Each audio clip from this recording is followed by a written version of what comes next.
প্রিয় হাজিরিন, হাদিসের মধ্যে আসছে আম্মা জান আয়েশা রাদিয়াল্লাহু আনহা হইতে বর্ণিত, তিনি বলেন রাসূলুল্লাহ সাল্লাল্লাহু আলাইহি ওয়াসাল্লামের প্রথম দিকে স্বপ্ন যুগে ওহী নাজিল হতো। নবীদের রাসূলদের স্বপ্ন সত্য, রাসূলদের স্বপ্ন কি সত্য। এবং হাদিসের মাধ্যমে আমরা জানতে পারি রাসূলুল্লাহ সাল্লাল্লাহু আলাইহি ওয়াসাল্লামের স্বপ্নের মাধ্যমে ওহী ওনার কাছে আসতো। আম্মা জান আয়েশা বলেন, কিন্তু আস্তে আস্তে যখনই নবুয়ত প্রাপ্তির সময়টা গণিয়ে আসলো, ওহী নাজিল হওয়ার সময়টা গণিয়ে আসলো, রাসূলুল্লাহ সাল্লাল্লাহু আলাইহি ওয়াসাল্লাম নির্জনে চলে যাওয়া পছন্দ করা শুরু করলেন। এমন কি আম্মা জান আয়েশা রাদিয়াল্লাহু আনহা হইতে বর্ণিত, তিনি বলেন রাসূলুল্লাহ সাল্লাল্লাহু আলাইহি ওয়াসাল্লাম তখন খাদিজা রাদিয়াল্লাহু আনহার কাছ থেকে খাদ্য পানীয় এগুলো নিয়ে তারপরে চলে যেতেন হেরা গুহায়। কোথায় কোথায় চলে যেতেন? হেরা গুহায় চলে যেতেন। একদিনের ঘটনা, হঠাৎ করে হেরা গুহার মধ্যে এক আগন্তুক আয়েশা রাসূলুল্লাহ সাল্লাল্লাহু আলাইহি ওয়াসাল্লামকে বললেন, ইকরা, পড়ুন। আল্লাহ রাসূল সাল্লাল্লাহু আলাইহি ওয়াসাল্লাম বললেন, আমি তো পড়তে জানি না। ওই ফেরেশতা জিবরাইল আলাইহিস সালাম, নাযালা বিহি রূহুল আমিন, আল্লাহ পাক যাকে রূহুল আমিন উপাধি দিয়েছেন, বলেছেন সেই জিবরাইল আলাইহিস সালাম আয়েশা রাসূলুল্লাহ সাল্লাল্লাহু আলাইহি ওয়াসাল্লামকে চাপ দিয়ে ধরলেন, বুকের সাথে মিলাইয়া চাপ দিলেন জোরে। আম্মা জান আয়েশা বলেন, আল্লাহ রাসূলুল্লাহ সাল্লাল্লাহু আলাইহি ওয়াসাল্লাম, আল্লাহ রাসূল সাল্লাল্লাহু আলাইহি ওয়াসাল্লাম খাদিজা রাদিয়াল্লাহু আনহাকে আয়েশা বললেন, আমাকে এত জোরে চাপ দেওয়া হয়েছে খাদিজা, মনে হয়েছে আমার পাঁজরগুলো মিশে যাবে, জোরে চাপ দেওয়া হয়েছে। আবারও জোরে চাপ দিয়ে জিবরাইল আলাইহিস সালাম বললেন, ইকরা, পড়ুন। রাসূল সাল্লাল্লাহু আলাইহি ওয়াসাল্লাম আবারও বললেন, আমি পড়তে জানি না। তৃতীয়বার চাপ দিয়ে জিবরাইল আলাইহিস সালাম বললেন, ইকরা বিসমি রাব্বিকাল্লাযী খালাক, খালাকাল ইনসানা মিন আলাক, ইকরা ওয়া রাব্বুকাল আকরাম আল্লাযী আল্লামা বিল কলম আল্লামাল ইনসানা মা লাম ইয়ালাম। এই পাঁচটা, এই মা লাম ইয়ালাম পর্যন্ত হাদিসের মধ্যে এসেছে। আম্মা জান আয়েশা রাদিয়াল্লাহু আনহা হইতে বর্ণিত, বুখারী মুসলিমের হাদিসের মধ্যে এসেছে, মা লাম ইয়ালাম পর্যন্ত রাসূলুল্লাহ সাল্লাল্লাহু আলাইহি ওয়াসাল্লামকে চাপ দিয়ে জিবরাইল আমিন বললেন।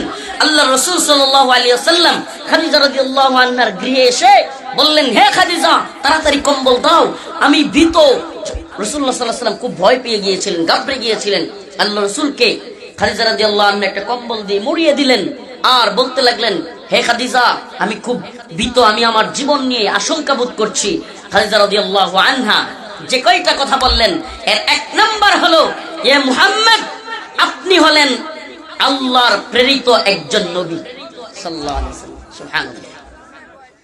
প্রিয় হাজিরিন, খাদিজা রাদিয়াল্লাহু আনহাকে রাসূলুল্লাহ সাল্লাল্লাহু আলাইহি ওয়াসাল্লাম বললেন, আমাকে দ্রুত একটা চাদর দাও, কম্বল দাও।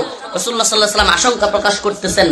আল্লাহ রাসূল সাল্লাল্লাহু আলাইহি ওয়াসাল্লামকে আম্মা জান খাদিজা রাদিয়াল্লাহু আনহা বললেন, ইয়া রাসূলুল্লাহ, আপনি হলেন আল্লাহর পক্ষ থেকে পয়গম্বর নবী, আপনার ব্যাপারে আমি সুস্পষ্ট বলছি, আপনি জীবনে কোনোদিন মিথ্যা বলেননি, আপনি সত্যবাদী।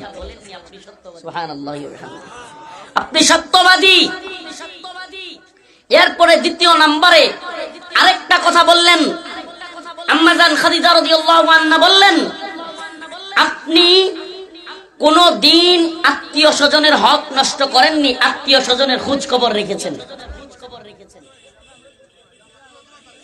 এই হাদিস থেকে বোঝা যায়, এই হাদিস থেকে বোঝা যায়, কোন মানুষ যদি কখনো ভীত সন্ত্রস্ত হয় কিংবা শঙ্কিত হয় নিজের জীবন নিয়ে, কিংবা বাতিল তাগুত জালেম অন্যান্যরাও যদি ভয় দেখায়, এই হাদিস থেকে শিক্ষা পাওয়া যায় যে ওই লোকের পক্ষে সাপোর্ট নিয়ে ওই লোকের প্রশংসা করা জায়েজ আছে।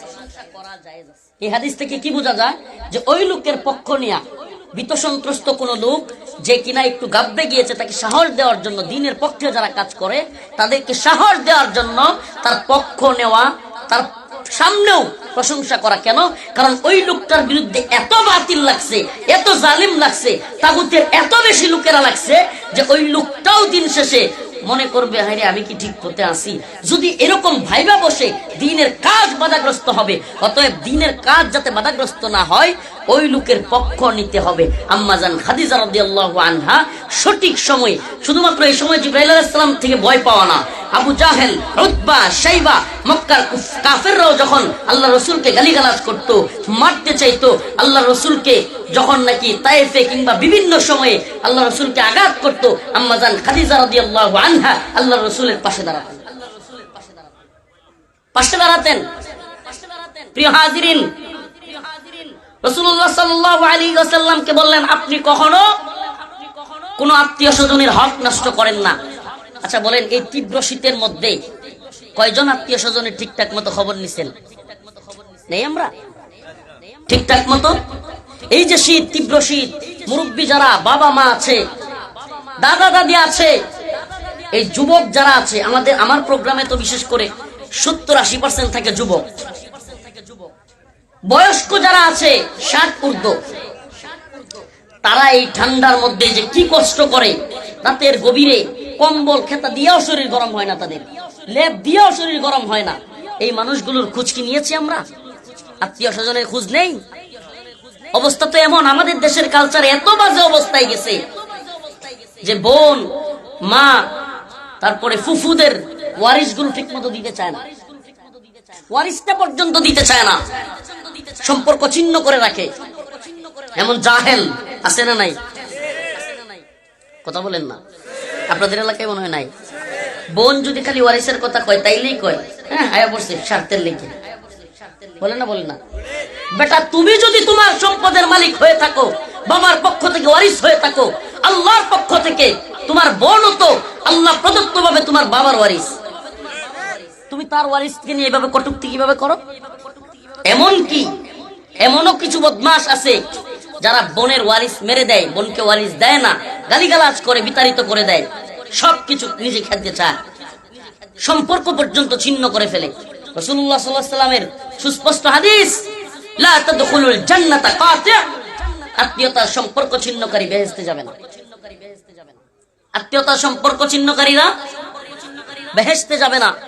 আম্মাজান খাদিজা রাদিয়াল্লাহু আনহা রাসূলুল্লাহ সাল্লাল্লাহু আলাইহি ওয়াসাল্লামকে যে কয়টা গুণ বলে ওনার প্রশংসা করে, ওনাকে সাপোর্ট দিতে চাইলেন, তার মধ্যে একটা হলো আপনি সত্যবাদী। এরপরে দ্বিতীয় নম্বরে বললেন, আপনি আত্মীয় স্বজনের হক নষ্ট করেন না। সুবহানাল্লাহ বলেন। তাহলে আমরা রাসূলুল্লাহ সাল্লাল্লাহু আলাইহি ওয়াসাল্লামের উম্মত হয়ে আমরা কি আত্মীয় স্বজনের হক নষ্ট করব? এটা কি বুঝে না নাকি?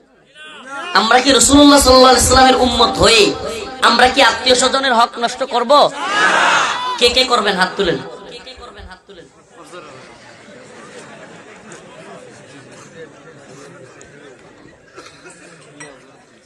তার মানে কথা না বুঝা পাবলিকও আছে। এই পাবলিকের অভাব নাই ভাই।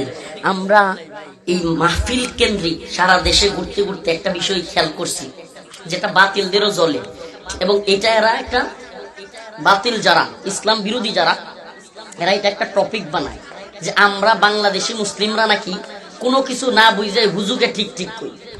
এটা কিন্তু বাস্তবতা আছে, এটার বাস্তবতা আছে। আমাদের এলাকার ঘটনা, এক বক্তা হুজুর আমাদের এলাকায় গিয়ে হালুয়াঘাটের দিকে, ময়মনসিংহ বা ওই অঞ্চলের দিকে একটা ঘটনা বলছিলেন। উনি নাকি কোন এক মাহফিলের মধ্যে রাতের প্রায় 2টা বাজে, আমাদের এলাকায় তো আপনার মাহফিলটা শুরু হয় 8টা-9টার পরে, মানে জমে আর কি। এসার পর থেকে কি হয়, মাহফিলটা জমে, এরপরে রাত্র 2টা-3টা ফজর। এখন রাত্রে 2টা-3টার দিকে, কথাটা বলতাম না, আমি একটা উদাহরণ এই জন্য দিচ্ছি যে আমাদের এই কালচারটা চেঞ্জ করা লাগবে। রাত্র 2টা-3টার দিকে হুজুর পরীক্ষা করার জন্য বলতেছে, কে কে জান্নাতে যাইতে চান? হাত তুলছে সবাই, হুজুরের বলা আর কি। এবার হুজুর পরীক্ষা করার জন্য একটু পরে বলছে, কে কে জাহান্নামে যাইতে চান? এবারও কিছু কিছু লোক হাত তুলছে। মানে রাত্র 2টা-2:30 কম্বল মুড়ি দিয়া ওয়াজ শোনার স্টাইল কি আমাদের অঞ্চলে? আমাদের অঞ্চলে, আপনাদের এলাকায় আছে কিনা? 8টা-9টার দিকে চাচারা ভাত টাত খাইয়া পেট বইরা একটা রুমাল মাথায় বাঁধবে, তারপরে একটা চাদর এইভাবে লাগাবে, লাগায় একটা ভাবসাব নিয়ে মুখে একটা পান চাবাইতে চাবাইতে মাহফিলের দিকে আসবে, আর সে এক কোনায় বৈশা 10টা-11টার পর থেকে ঘুমাইতেছে, হ্যাঁ কম্বল আনি, ঘুম শুরু। এখন 11টার পর থেকে আর যে কি কইতাছে হুজুরে, কখন সে ঠিক বলে এটাও জানে না, কখন কি বলতে হইতেছে সুবহানাল্লাহ আলহামদুলিল্লাহ তার কিছু খেয়াল নাই, এই ঘুমাইতেছে। শেষ মাহফিলও শেষ, হুজুর আখির মুনাজাত করে দিছে, এবার 1 কেজি জিলাপি নিয়ে বাড়িতে গেছে, মাহফিল শেষ। 1 কেজি জিলাপি নিয়ে শেষ মাহফিলে থেকে। কেন? কারণ কি, নাতি টাতি আছে বা বউ আছে, পোলা পাইন আছে, এরা জিগাইবো কি দাদা কি নিয়ে আইছো মাহফিল থেকে? এই যে মাহফিল শোনা। আমাদের কি এটা নিয়ে যাওয়ার কথা ছিল? কথা বলেন, আমাদের কি এটা নিয়ে যাওয়ার কথা ছিল? প্রিয় হাজিরিন, এই হুজুর এই ঘটনা শুনাইলো যে রাত 2টার সময় বলছে কে কে জাহান্নামে যাইতে চান, জান্নাতে যাইতে চান, ওই সময় হাত তুলছে। যখন বলছে জাহান্নামে কে কে যাইতে চান, তখনও কি করছে? এখন হুজুরে কয় কিও আপনারা দেই জান্নাতে যাইতে চাইলো, কইলাম এটা তো হাত তুলছেন, জাহান্নামে যাইতে চাই এটা তো হাত তুলছেন। অনেক চাচা ফান চাবাইতে চাবাইতে রুমাল একটা মাথায় দিয়ে এরকম চাদর একটা পইরা দাঁড়ায় কয় কি, কয় হুজুর আপনি কি আর মিছা কথা কইবেন? কোন তুমি কারবার কি কয়, আপনি কি আর মিছা কথা কইবেন? কেন হুজুর যা কয় তাই ঠিক। এই কালচার যদিও এটা মজার চলে, আমি বলছি এটা কষ্টের। যাই বলি সবকিছুতে ঠিক আমি না। এদেশের এমন অনেক এই মঞ্চগুলোকে যারা নষ্ট করে দিচ্ছে, হাসি ঠাট্টার পাত্র বানিয়ে ফেলছে তাফসীর মাহফিলগুলোকে, যে মঞ্চগুলো থেকে দ্বীনের অনেক বড় ফায়দা নেওয়া যাইতো, যে মঞ্চগুলো থেকে মুফতি আমিন রাহমাতুল্লাহি আলাইহি, তাফাজ্জুল হক হবিগঞ্জ রাহমাতুল্লাহি আলাইহি, যে মঞ্চগুলো থেকে বড় বড় শাইখুল হাদিস রাহমাতুল্লাহি আলাইহি সহ আল্লামা নুরুল হোসেন কাসিমি রাহমাতুল্লাহি আলাইহি সহ অনেক বড় বড় আকাবির উলামায়ে কেরাম এই মঞ্চগুলো থেকে কথা বলেছেন। আর সেই কোরআনের মঞ্চগুলোকে হাসির পাত্র বানিয়ে আসছে একদম। নাম বলতে চাই না, নাম বইলা বিতর্ক তৈরি করার ইচ্ছা আমার নাই। আমি জেলখানা থেকে একটা বিষয় একবারে পণ করছি, কোন বিষয়ে বিতর্ক তৈরি করা ইনশাআল্লাহ আমার দ্বারা হবে না। কোন ব্যক্তির নাম নিয়া হ্যাঁ একেবারে গুমরাহি, একেবারে জাতিকে পথভ্রষ্ট করতেছে, কোন বিষয়ে যদি মনে হয় খুলাসা করে দেওয়ার, খুলাসা করে দিব, তাও নাম নিয়া কোন বিষয়ে কথা বললা বিতর্ক উস্কায়া দেওয়া। আর ইউটিউবাররা আছে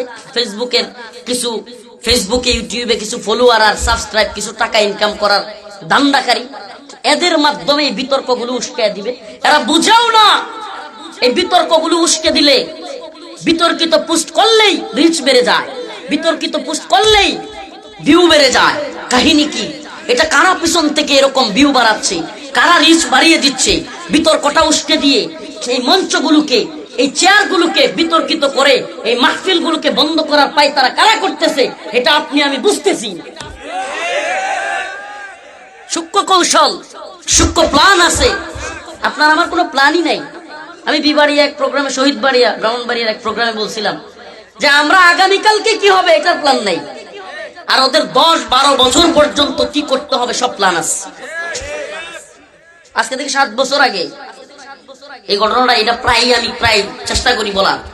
আজকে থেকে 7 বছর আগে কোন স্কুল ভার্সিটিতে পিছনের বেঞ্চ থেকে একটা ছেলে যদি কোনো মেয়েকে বলতো, এই তুমি কি গে, তুমি কি সমকামী? সমকামী বুঝুন তো, পুরুষ পুরুষে, নারী নারী বিবাহ কিংবা বিবাহ বহির্ভূত ভাবে যৌন সম্পর্ক, এটাকে বলে সমকামিতা বা গে।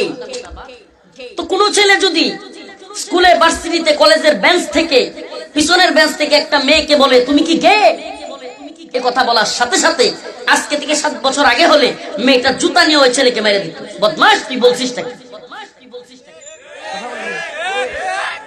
কিন্তু এখনকার অবস্থা কি? এখন যদি কোনো ছেলে পিছনের বেঞ্চ থেকে মেয়েটাকে বলে কি তুমি কি মেয়ে গে নাকি, মেয়েটা হাসি দিয়ে বলবেন না আমি এমন না। চেঞ্জ পরিবর্তনটা কি আপনারা বুঝতে পারতেছেন? এটা একদিনে হয় না, একদিনে এই পরিবর্তন গুলো আসে না। আচ্ছা চাচারা, এখানে মুরব্বীরা যারা আছেন বলেন তো, আপনারা কি একসময় কল্পনা করছেন যে মেয়েরা প্যান্ট পরে হাঁটবে? সত্যি বলেন, 60 যারা আছেন তারা কি জীবনে চিন্তাও করছেন যে মেয়েরা এইভাবে প্যান্ট পরে রাস্তায় ছেলেদের হাত ধরে ঘুরবে? আমাদের মা চাচিদের কাছে আমরা শুনছি যে মেয়েরা রিক্সায় হুট আছে না, বোরকা তো আছেই, হুটওয়ালারা হুট খুলে বললে এই মেয়েটাকে বলতো খারাপ। কোন মেয়ে বাজারে যাবে, কোন মেয়ে নিজে মার্কেটিং করবে, একে বলতো বাজারের মহিলা। কি বলতো? বাজারের মেয়ে। এর বিয়ে হবে তো দূরের কথা, এর দিকে কেউ সম্পর্কই নিয়ে আসতো না। কি হলো আজ? বলেন আমাকে। পরিবর্তনটা কি? আমার মঞ্চ ভাঙবো আবার, এই এত বেশি স্মার্ট ম্যাচ করেন না। এই পরিবর্তনটা তো একদিনে হয় না। পরিবর্তনটা কি একদিনে হয়? কথা বলে না। এই যে আস্তে আস্তে পরিবর্তনটা হয়, এটা একদিনে হওয়ার না। এক সময় কেউ কল্পনাও করতো না যে মেয়েরা এভাবে অবাধে মেলামেশা করবে, এভাবে চলবে। অথচ আজ অবস্থা কি? এমন একটা মেয়ে পাওয়া দুষ্কর, খুব কঠিন। গ্রামে গঞ্জে পর্যন্ত যে ফেসবুক ইউটিউব চালায় না, খুব অবাক করা বিষয়। কোথায় যাচ্ছে আজ? আল্লাহ মাফ করো, কত মেয়ে যে সতীত্ব হারাচ্ছে হিসাব নেই। এখন সতী সাত দিয়ে একটা মেয়ে পাওয়া এই যুগে কঠিন হয়ে যাচ্ছে। আলহামদুলিল্লাহ, সুম্মা আলহামদুলিল্লাহ, দিনী পরিবেশে যারা থাকতেছে, দিনী ভাবে পর্দা মেনটেন করতেছে, আল্লাহ পাক তাদেরকে সেভ করতেছেন। ঠিক কিনা? কিন্তু এই যে অবস্থানগুলো, এগুলো একদিনে হয় নাই। এজন্য বলতেছি, এই মানসিক পরিবর্তন এটা একদিনে হয় না। আপনার আমার প্ল্যান নাই, ওদের কিন্তু মেগা প্রজেক্ট আছে, মেগা প্ল্যান আছে। আপনি জানেনই না, আমেরিকার একটা কর্পোরেশন, র্যান্ড কর্পোরেশন নাম, এটা মিলিয়ন মিলিয়ন ডলার খরচ করে প্ল্যান করে উম্মার মধ্যে ফাটল তৈরি করে। কেমনে? এরা দেখছে যে মুসলিম উম্মার যুবকেরা যদি একত্রে জিহাদি জজবায় জাগ্রত হইয়া আলেমদের ডাকে সাড়া দেয়, তাহলে পৃথিবীর কোন কুফফার শক্তির পাওয়ার নাই মুসলিম উম্মাহকে থামায়। তাইলে থামাইতে হবে কিভাবে? থামাইতে হইলে এদের মধ্যে মতানৈক্য তৈরি করে দাও, ভাগ করে দাও। ডিভাইড এন্ড রুল, ভাগ করো, শাসন করো। এই নীতিতে তারা আমাদেরকে ভাগ করতেছে, বিভিন্ন ভাবে বিতর্কগুলো উস্কে দিচ্ছে। একটা ছোট্ট কথাকে বড় করে বিভিন্ন দলে বিভক্ত করে উস্কে দিচ্ছে, আর তারা আরামসে আমাদেরকে শাসন করে যাচ্ছে। প্রিয় হাজিরিন, এজন্য বলছি মাস্টার প্ল্যান বুঝেন। যুবক ভাইদেরকে বলছি, তোমরা এই মাস্টার প্ল্যান গুলো বুঝো। ইউটিউবের মাধ্যমে সব ভাইদেরকে, যুবকদেরকে বলবো, বিতর্কিত বিষয়গুলো, তুমি কোন শায়েখকে ভালোবাসো, তুমি কোন শায়েখকে, কোন বক্তাকে, কোন আলোচককে তোমার ভালো লাগে, তুমি তার সাপোর্ট করো। সাবধান, ওই হুজুরের পক্ষ নিয়া অন্য হুজুরকে গালিগালাজ করো না। ওই হুজুরের পক্ষ নিয়া অন্য কোন হুজুরের বক্তকেও তুমি কমেন্টে, ফেসবুকে, পোস্টে কোনো ভাবেই কটূক্তি করা, গালাগালি করা, এগুলো থেকে বিরত থাকো।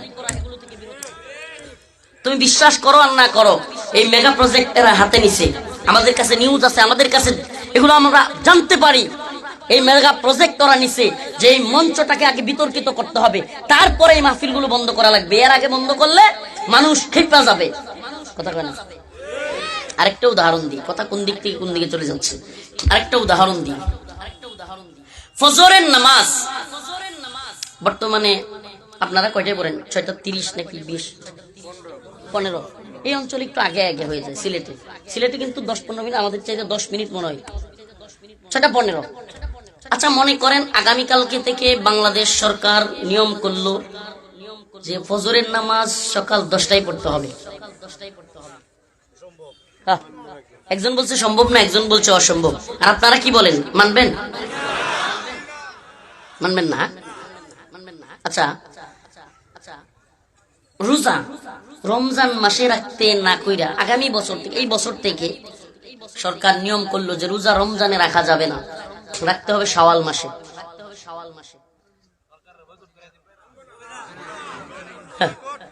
বয়কট না? আচ্ছা, আপনারা কুরবানির দিনে, কুরবানি ঈদের দিনে, আগে আরেকটু ভিতর থেকে বলি, নফল রোজা রাখা সওয়াবের কাজ না গুনাহের কাজ? নফল নামাজ পড়া সওয়াবের কাজ না গুনাহের কাজ? নফল রোজা রাখেন? যুবক যারা আর্থিক সংকটের কারণে বিয়ে করতে পারতেছ না, তাদেরকে একটা বুদ্ধি দেই। রাসূল সাল্লাল্লাহু আলাইহি ওয়াসাল্লাম হাদিসের মধ্যে বলেছেন, ইয়া মাশারাশ শাবাব মান ইসতাতাআ মিনকুমুল বাআ ফালইয়াতাযাওয়াজ। হে যুবকের দল, যাদের অবস্থান আছে, শারীরিক অবস্থান, আর্থিক অবস্থান, তারা দ্রুত বিয়ে করে ফেলো।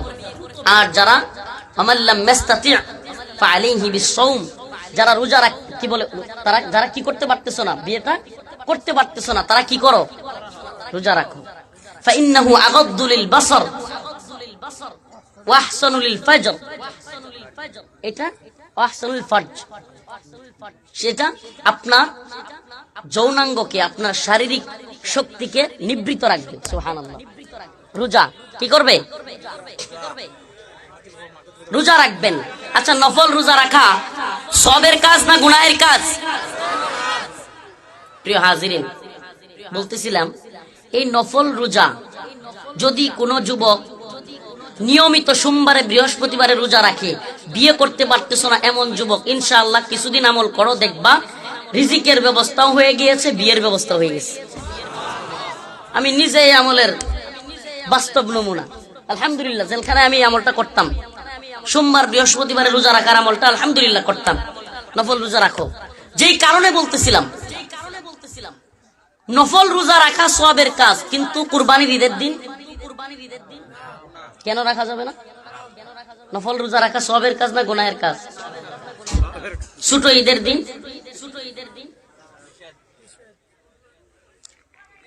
নামাজ পড়া, নফল নামাজ পড়া সওয়াবের কাজ না গুনাহের কাজ? ঠিক মাগরিবের আগে পড়বেন। হ্যাঁ, কেন পড়বেন না? ঠিক যখন জোহরের সময় হয়, সূর্য একবারে মাথার উপরে থাকে, তখন পড়বেন না? কেন পড়বেন না? একটু কথাগুলো ভালোভাবে বুঝবার চেষ্টা করেন সিলেটের মুসলমান। আপনি একটু আগে বলেছেন ফজরের নামাজ সকাল 6টা বাজে, সেটা 10টা বাজে হলে আপনি মানবেন না। সেখানে কিন্তু বলা হয় নাই নামাজকে বাদ দেওয়ার কথা বলা হয়েছে।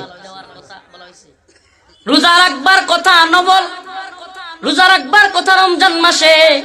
যদি আপনার সরকার আইন করে শাওয়াল মাসে রোজা রাখতে হবে, আপনি সেটাও মানবেন না, এটা বলেছেন। কিন্তু আপনি কি জানেন আল্লাহ পাক অন্যান্য হুকুমগুলো কোরআনে দিছে, সেইগুলো পরিবর্তন করা হচ্ছে, আর আপনি মানতেছেন? জানেন? আপনি জানেন? আমি যদি বলি রমজানের রোজা রাখা ইবাদত নাকি আল্লাহর হুকুম, সেটা ইবাদত। রোজা রাখাই যদি ইবাদত হইতো, তাহলে নফল রোজা ঈদের দিনও রাখতেন। নামাজ পড়ার নামে যদি ইবাদত হইতো, আল্লাহকে রাজি খুশি করা হইতো, তাহলে ঠিক জোহরের সময় পড়তেন, মাগরিবের আগেও পড়তেন, ফজরের পরেও পড়তেন। বোঝা গেল নামাজ পড়াই ইবাদত নয়, রোজা রাখাই ইবাদত নয়, বরং প্রকৃত ইবাদত হলো আল্লাহর হুকুম মানা। প্রকৃত ইবাদত আল্লাহর হুকুম মানা। আপনি 6টা বাজে ফজরের নামাজ বাদ দিয়ে 10টা বাজে করতে বললে করবেন না, মানবেন না, বয়কট করবেন। রোজা রাখার কথা রমজানে বাদ দিয়ে শাওয়ালে বললে আপনি বয়কট করবেন, মানবেন না।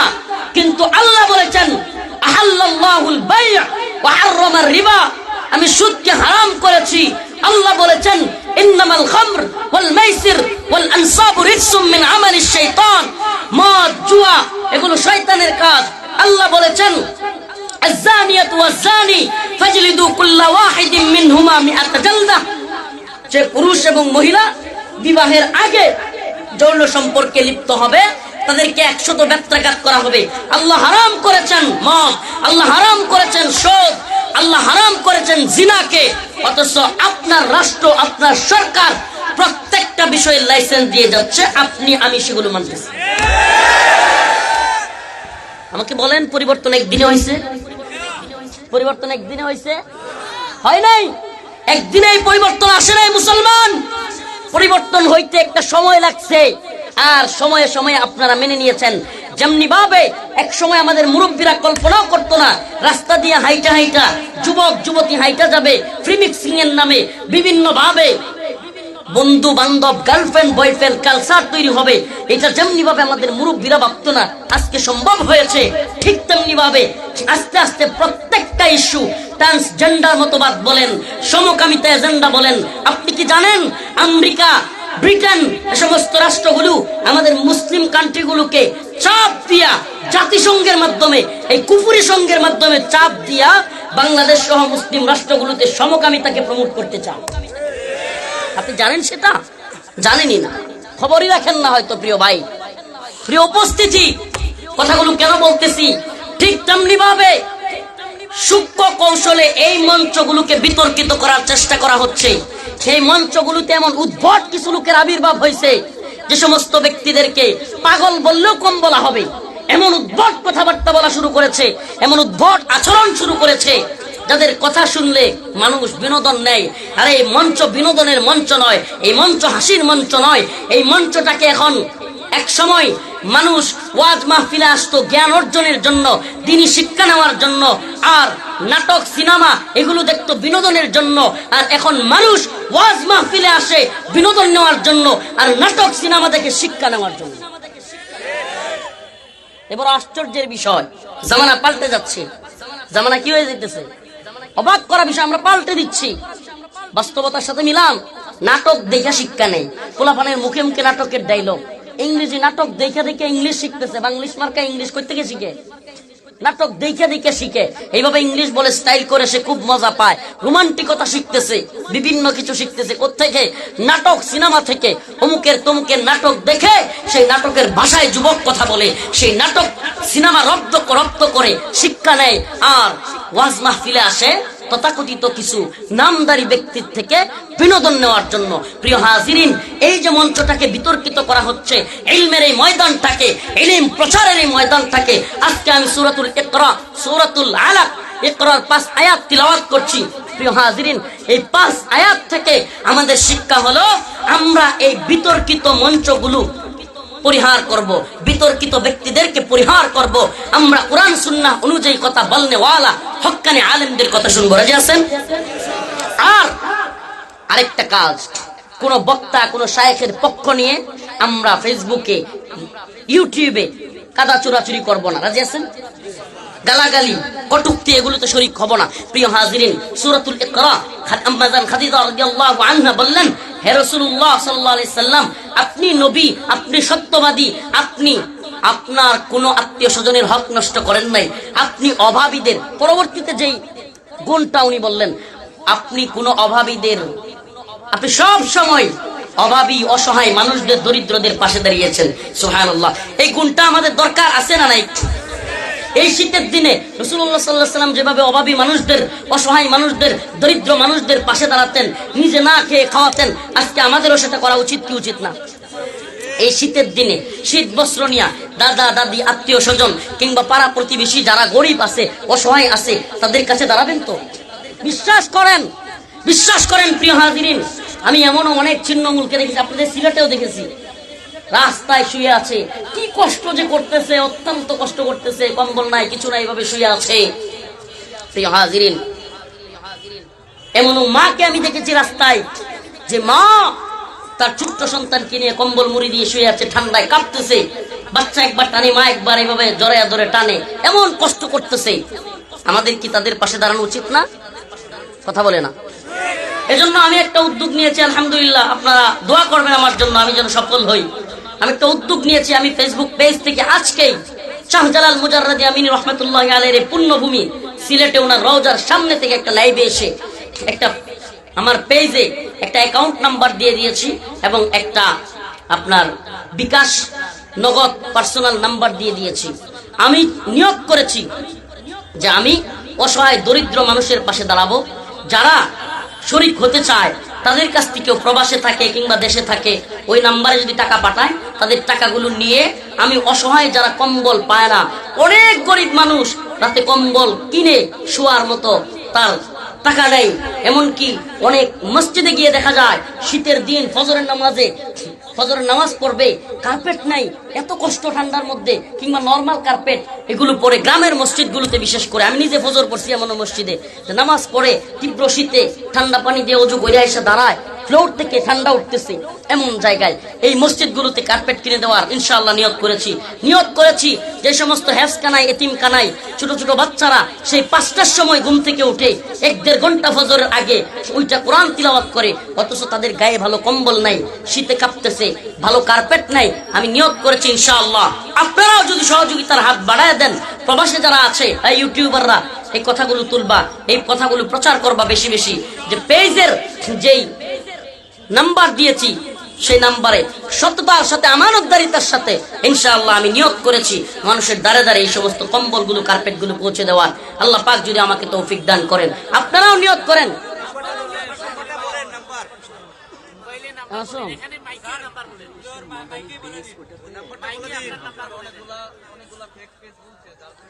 আচ্ছা ঠিক আছে, আমি নাম্বার বলতেছি আর আপনারা নাম্বারটা সহ প্রচার করে দিবেন।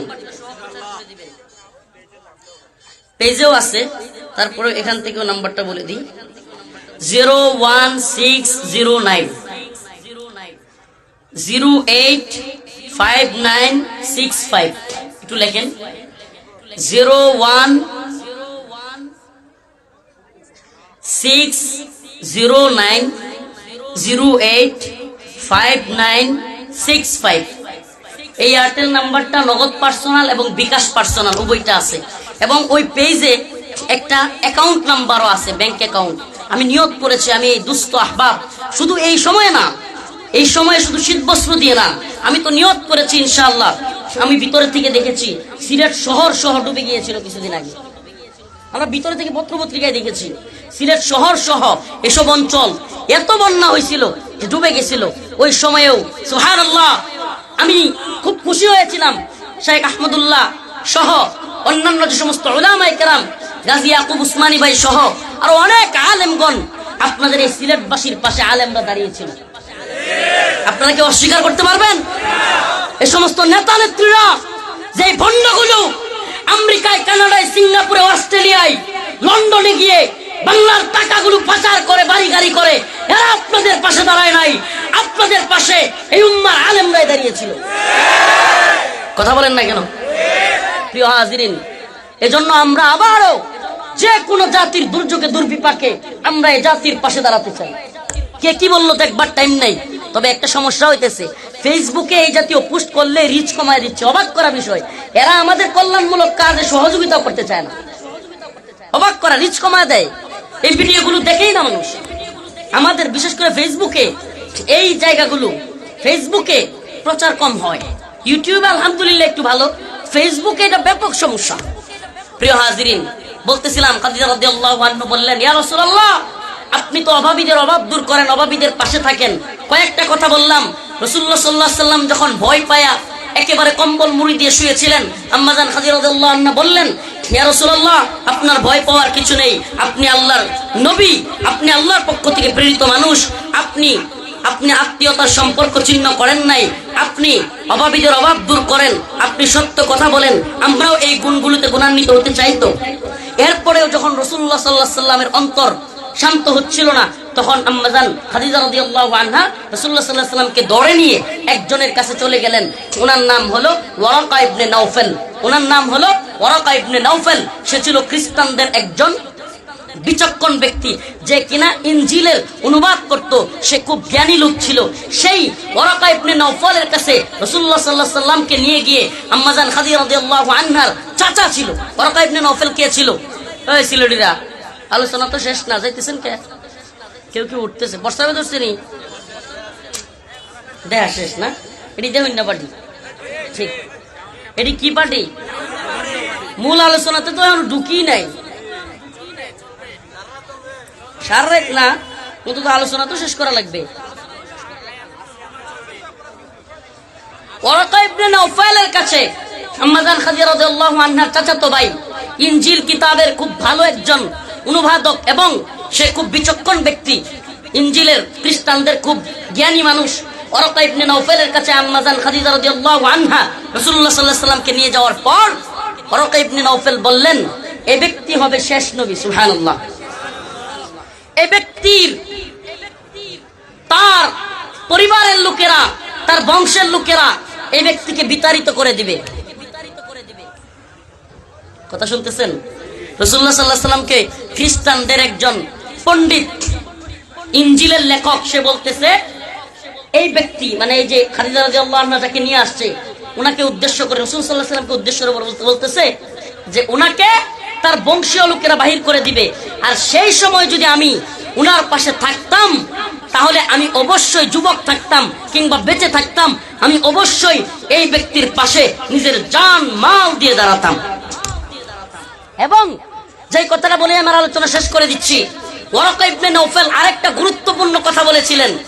তিনি বলেছিলেন যে আয়াত বা যা নাজিল হচ্ছে এ ব্যক্তির উপর, এইগুলোই ঠিক, এগুলোই একজন আগন্তুক ফেরেশতা মুসা আলাইহিস সালামের কাছে এবং ঈসা আলাইহিস সালামের কাছে আসতো। সেই আগন্তুক যা নিয়ে আসে, তা যার কাছে আসে তারা অবশ্যই অবশ্যই বাধাগ্রস্ত হয়। তারা মানুষদের কাছে কি হয়, আমি কি কথা বুঝাইতে পারতেছি না? ওই ওয়ারাকা ইবনে নওফাল সে আল্লাহ রাসূলকে উদ্দেশ্য করে বলতেছেন, খাদিজা রাদিয়াল্লাহু আনহাকেও বলতেছেন যে এই ব্যক্তির কাছে যে আগন্তুক ফেরেশতা আসছে, যা নিয়ে আসছে, এটা নিয়ে আল্লাহর পক্ষ থেকে মুসা আলাইহিস সালামের সময়ে এবং ঈসা আলাইহিস সালামের সময়েও এই আগন্তুক ফেরেশতা আসতো। আর যখনই এই আয়াতগুলো নিয়ে আল্লাহর পক্ষ থেকে আসতো, যার কাছে আসতো সে বাধাগ্রস্ত হতো। ওই ওয়ারাকা ইবনে নওফালের কথাই আজ আমরাও বলতে চাই। রাসূলুল্লাহ সাল্লাল্লাহু আলাইহি সাল্লামকে ওয়ারাকা ইবনে নওফাল যেমন বলেছিল কোরআনের আয়াতের কথা, হক কথা, সঠিক কথা, দিন বিজয়ের কথা যারাই বলবে তারাই ওয়ারাকা ইবনে নওফাল বলেছিল নবীর যুগে যুগে মুসা আলাইহিস সালাম বাধাগ্রস্ত হয়েছে ফিরাউনের মাধ্যমে, ঈসা আলাইহিস সালাম বাধাগ্রস্ত হয়েছে, মুহাম্মদ আরবি বাধাগ্রস্ত হয়েছে। এ যুগেও যারা কোরআনের সঠিক কথা বলবে, হক কথা বলবে, আল্লাহর স্লোগান দিবে, তারাও বাধাগ্রস্ত হবে। কিন্তু আমরাও বলতে চাই মুহাম্মদ আরবি যেমন একা পাহাড়ের উপরে গিয়ে বলেছিলেন কুলু লা ইলাহা ইল্লাল্লাহ, থামেননি, বাধাগ্রস্ত হয়েছেন, মার খেয়েছেন, থেমে যাননি। উম্মতে মুসলিমার বর্তমান আলেমরাও আমরাও আল্লাহর নবী যেমন দিন বিজয় হওয়ার আগ পর্যন্ত থামেননি, আমরাও দিন বিজয় হওয়ার আগ পর্যন্ত থামবো না ইনশাআল্লাহ।